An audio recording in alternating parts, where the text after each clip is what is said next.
guess last year you were kind of one of those guys that no one really knew what to expect out of you and everything. Right. How comfortable are you heading into this year?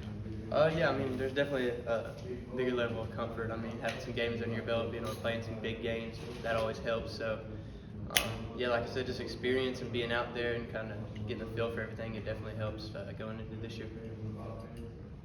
What was your sort of welcome to college football? You felt like you sort of belonged or knew that you were going to be able to make plays on this level last year? I mean, I really think that kind of came in practice, and then it kind of just translated over to the game. Because I mean, playing against that defense last year that we had, and I mean, even this year, I'm going against the #1 team in the nation every day. So being able to play against those guys, it just gives me the confidence to be able to go out and do it against everybody else. So I mean, really, that just every day in practice going against them, and then I think it just translates over to the game. What is the confidence level in this offense entering that first game, especially with so much continuity from last year? Oh yeah, I mean we're definitely confident. Oregon's a great team, so we're going to have to come out and do our best and execute. And that's really what it comes down to. I mean, we can draw up as many plays as we want, but if we don't execute, it doesn't matter. So we just got to go out there and play our game and let the rest take care of itself. Matt, what are your personal expectations to kind of build up your first season, kind of playing last year, and what do you see for yourself this year? Really just kind of make plays when my numbers call. Nothing too crazy. I don't got to be something I'm not. I don't got to do more than I think I can do. So just go out there and make the plays and just be there for my teammates, and that's kind of really how I approach it every day. Speaking of the offense overall, just what do you think are some of the biggest strengths of this receiver room? Of the receiver room? I mean, I think we have a lot of guys that can make explosive plays. I mean, we're big, we're small, we're fast. I mean, so it's a wide variety, and I think all of us have our skill sets that we can bring to the table. So I think just kind of each one of us have different attributes that we can bring to the table. So I think that's kind of our biggest strength. We all have a little bit of everything, and we all know how to use what we're good at. So You say everyone's got different roles, different abilities, whatever. How would you describe what your abilities are, what your, I guess, carved out role is among this receiver room? I mean, I'm saying I'm kind of trying to step into a bigger role this year. Just do what my coaches asked me to do. Like I said, don't do anything I'm not comfortable with. Just play my game, and the rest will take care of itself. So it seems like when we're out of practice, Kirby's on AD a lot. He's trying to get him to step up and everything. How much is Kirby on you, trying to get you to step up as a leader, as pushing and training? That's just Coach Smart. Like whether you're doing good, bad, he's gonna be on you. He doesn't change up whether it's this day or that day. So I mean, he's gonna push every single one of us every day. So y'all might hear him getting on someone when y'all are there, and then he might be getting on someone later. So that's just how he is. He wants us all to be the best. Who are some of the newcomers, wide receivers that have kind of jumped out at you this month? I mean, yeah, there's a bunch of them. I mean, all those guys that have came in, like Dylan, Denali, CJ, Cole, Makai. I mean, there's really a bunch of guys that have stepped up and I've made plays. So I mean, I'm excited to see what they're going to be able to do for us.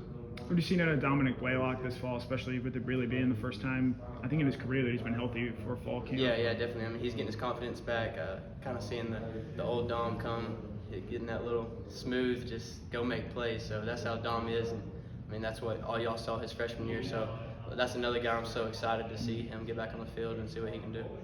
Do you notice Kirby maybe holding you to more of a higher standard this fall now that you are kind of tasked with stepping up and taking a bigger role? I mean, not necessarily. I wouldn't say so. I mean, that's like I said, how he is. He's going to hold everyone to the same standard. He doesn't expect more out of someone that starts or more out of someone that's for the scout team. We win together, we lose together. So and that's literally what he tells us. So, I mean, he has high expectations for every single one of us, whether you're playing, whether you're not. So I don't think he holds anyone to a higher standard than someone else. When you're out there at practice, when you're doing one-on-ones, what in the passing skeleton, who are you going up against mainly at cornerback? Is it Keeley? Is it someone else? Is it Nyland Green?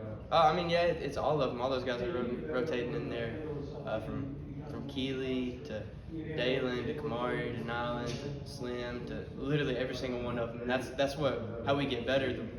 Man, it might be the ones going against the fours, twos going against threes. Like we all rotate, so that's what makes us, I feel like, so good, and how we can get our practice habits up, and it translates over to the game. We're all going against the best every single day, and we don't really look at it as, oh, I'm going against the fours right here. I'm going against someone that's playing at the University of Georgia on a full scholarship. So like they're out there competing, trying to get on the field and taking somebody else's position. So you can't really look at it any different from the guy that's starting to the guy that's not. So. What are you expecting to see from Dan Lanning and this Oregon team, especially him being here for as long as he was? Yeah, I mean, I know those guys are going to play super hard for Coach Lanning, and I have nothing but respect for him. So I know he's going to do great things in his program, but I mean, we're really focused on ourselves and just going out there and executing and just playing our game. How much of an advantage is it to get, I guess maybe to have like some continuity at quarterback and to know that that doesn't have to change? I mean, yeah, we're obviously so confident in Stetson and all of our quarterbacks. So knowing that he's going to go out there and knowing what we're going to get from him, and he's a competitor. He wants to win. So and having him back there and just knowing he's going to give his everything for us and we're going to give our everything for him, it really gives me a lot of confidence. What's something that Coach BMAC brings to the table that maybe Coach Hampton, or how are they different? In a way? I mean, obviously every coach is really different.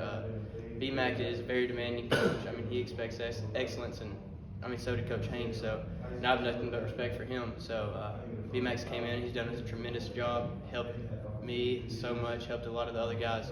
So I mean, I couldn't be more thankful to have him as our coach. Does it make it a little bit more special that he is a grad of Georgia and then he also coached here before him? Yeah, it's pretty cool. So I mean, obviously he was coaching the running backs like earlier when he was here, but I mean, to know that he's kind of been in our shoes and been through what we're going through right now, it's pretty cool and get some knowledge from him.